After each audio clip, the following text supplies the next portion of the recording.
여러분, 한번 상상해 보세요. 서로 전혀 모르는 사람들이 한 방에 모였는데 어떻게 이들이 서로를 깊이 이해하고 지지하는 그런 끈끈한 공동체가 될 수 있을까요? 불가능해 보이나요? 오늘 저희가 다룰 이야기는 바로 그 마법 같은 과정, 그러니까 집단 상담이 어떻게 시작되는지에 대한 겁니다. 성공적인 시작이 정말 중요하거든요. 자, 그럼 본격적으로 한번 들어가 볼까요? 오늘 우리가 살펴볼 내용은 이 5가지 단계예요.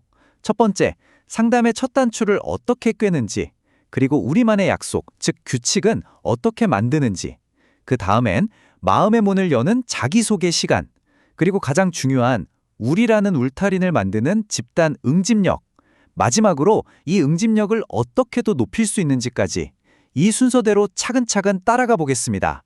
자, 첫 번째 단계입니다. 상담의 첫 단추 꿰기. 모든 시작이 반이라고 하잖아요. 특히 집단 상담은 더더욱 그렇습니다. 상담사는 말하자면 이 집단의 건축가 같은 역할인데요. 그럼 이 건축가는 첫 만남에서 어떻게 신뢰라는 아주 단단한 기초공사를 시작할 수 있을까요? 상담사의 가장 첫 번째 임무, 그건 바로 모두가 여기서는 내 얘기를 해도 괜찮겠구나, 서로를 이해할 수 있겠구나 하고 느끼게 만드는 거예요. 이게 왜 중요하냐면요. 상담사는 그냥 진행자가 아니에요. 뭐랄까, 오케스트라의 지휘자 같다고 할까요? 그냥 막 조언을 던지는 게 아니라 서로의 이야기에 진심으로 귀 기울이고 또 지지해주는 그런 분위기를 만들어야 하는 거죠. 자, 이렇게 서로 들어주고 이해해주는 분위기가 어느 정도 만들어졌어요. 그럼 그 다음은 뭘까요? 바로 이 소중한 분위기를 지켜줄 울타리를 세우는 겁니다. 그게 바로 우리만의 약속, 즉 집단의 규칙과 규범이죠. 그런데 여기서 정말 재미있는 포인트가 있어요. 규칙을 만든다고 해서 막 처음부터 1번 뭐뭐뭐, 2번 뭐뭐뭐 이렇게 딱딱하게 나열하면 어떻게 될까요?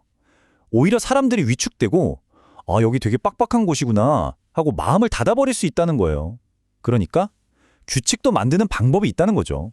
그래서 핵심은 뭐냐면요. 규칙을 통보하는 게 아니라 함께 만드는 거예요. 상담사가 시간은 꼭 지킵시다 같은 기본적인 걸 제안하고, 특히 여기서 나눈 이야기는 밖에 나가서 하지 맙시다 하는 비밀 유지 원칙 같은 건 정말 중요하다고 강조를 하는 거죠. 그리고 나서 집단원들에게 동의도 구하고, 또 어떤 약속이 있으면 우리에게 도움이 될까요? 하고 의견을 묻는 거예요. 이렇게 되면 규칙이 그냥 족쇄가 아니라 우리가 만든 우리만의 약속이 되는 거죠. 이때부터 주인의식이 생기기 시작하는 겁니다. 자, 이제 안전한 공간이라는 기초공사도 했고 규칙이라는 울타리도 쳤어요. 그럼 이제 본격적으로 서로에 대해 알아가야겠죠? 그 첫걸음이 바로 자기소개입니다. 아주 간단해 보이지만 사실은 굉장히 중요한 단계예요. 자기소개를 왜 할까요? 당연히 처음엔 좀 어색하고 불안하잖아요. 그걸 줄여주는 효과가 있죠. 근데 이게 단순히 이름이나 직업을 말하는 시간이 아니에요. 뭐랄까, 각자 자기라는 퍼즐의 한 조각을 살짝 보여주는 것과 같아요. 저는 이런 사람입니다 하고요. 이 조각들이 하나 둘씩 모여야 나중에 우리라는 큰 그림이 만들어지기 시작하는 거니까요. 자, 이제 서로 이름도 알고 대충 어떤 사람들인지 감은 잡았어요. 그런데 이걸로 충분할까요? 그냥 아는 사람들의 모임에서 그치는 게 아니라 진짜 우리라는 느낌, 어떤 끈끈한 유대감 같은 건 어떻게 만들어지는 걸까요? 바로 이 질문이 오늘 이야기의 가장 핵심적인 개념, 집단 응집력으로 이어집니다. 네, 바로 네 번째 단계, 우리라는 울타리, 집단 응집력입니다. 집 짓는 걸로 비유하자면 이제 정말 모두를 따뜻하게 보호해줄 지붕을 올리는 단계라고 할 수 있어요. 이 응집력이 있어야 비로소 나와 너가 아니라 우리가 되는 거거든요. 집단 응집력이 뭐냐고요? 말 그대로예요. 우리는 함께야 라고 느끼는 공동체의식, 소속감 같은 거죠. 서로에게 매력을 느끼고 이 집단에 계속 오고 싶게 만드는 힘이요. 이걸 좀 더 쉽게 말하면 집단을 하나로 꽉 묻혀주는 정서적인 접착제라고 생각하시면 돼요. 이 접착제가 튼튼해야 그 안에서 사람들이 안심하고 자기 이야기를 꺼낼 수 있는 거죠. 그럼 이 응집력이 높으면 뭐가 좋을까요? 보세요. 신뢰와 안정감이 생기니까 당연히 참여하고 싶은 마음이 커지겠죠? 출석률도 높아지고요. 그리고 정말 중요한 건 피드백을 받아들이는 태도가 달라져요. 보통 누가 나한테 쓴소리하면 기분 나쁘잖아요? 근데 응집력이 높은 집단에서는 나를 도와주려고 하는 말이구나 하고 열린 마음으로 듣게 된다는 거죠. 정말 개인의 성장을 이끄는 강력한 엔진 역할을 하는 셈입니다. 이 표를 보시면 그 차이가 한눈에 딱 들어옵니다. 건강한 집단, 그러니까 응집력이 높은 곳은 어때요? 다들 열심히 참여하고 서로 지지해주고 솔직한 이야기가 오가죠. 반면에 문제가 있는 집단은요? 서로 남 탓하기 바쁘고 규칙도 잘 안 지키고 만나도 그냥 겉도는 이야기만 하는 거예요. 진정한 감정은 쏙 빼놓고요. 응집력 하나가 이렇게나 큰 차이를 만드는 겁니다. 자, 그럼 제일 중요한 질문이 남았죠? 이렇게나 중요한 응집력, 도대체 어떻게 높일 수 있을까요?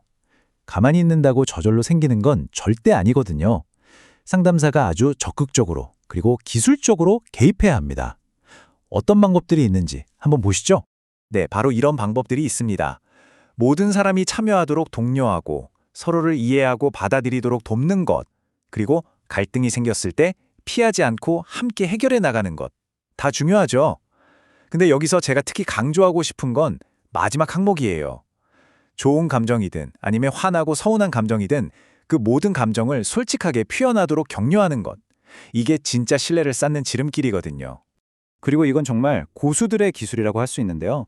바로 상담사의 자기 개방입니다. 그렇다고 상담사가 막 자기 개인사를 늘어놓는 건 아니고요. 예를 들어 집단 안에서 일어나는 어떤 상황에 대해 지금 이 이야기를 들으니 저도 마음이 좀 아프네요. 와 같이 자신의 솔직한 반응을 보여주는 거예요. 이렇게 상담사가 먼저 위험을 감수하고 솔직한 모습을 보여줄 때 집단원들도 나도 괜찮겠구나 하고 마음의 벽을 허물게 되는 거죠. 자, 오늘 이야기를 정리해보면 이렇습니다. 성공적인 집단 상담은 그냥 만들어지는 게 아니에요.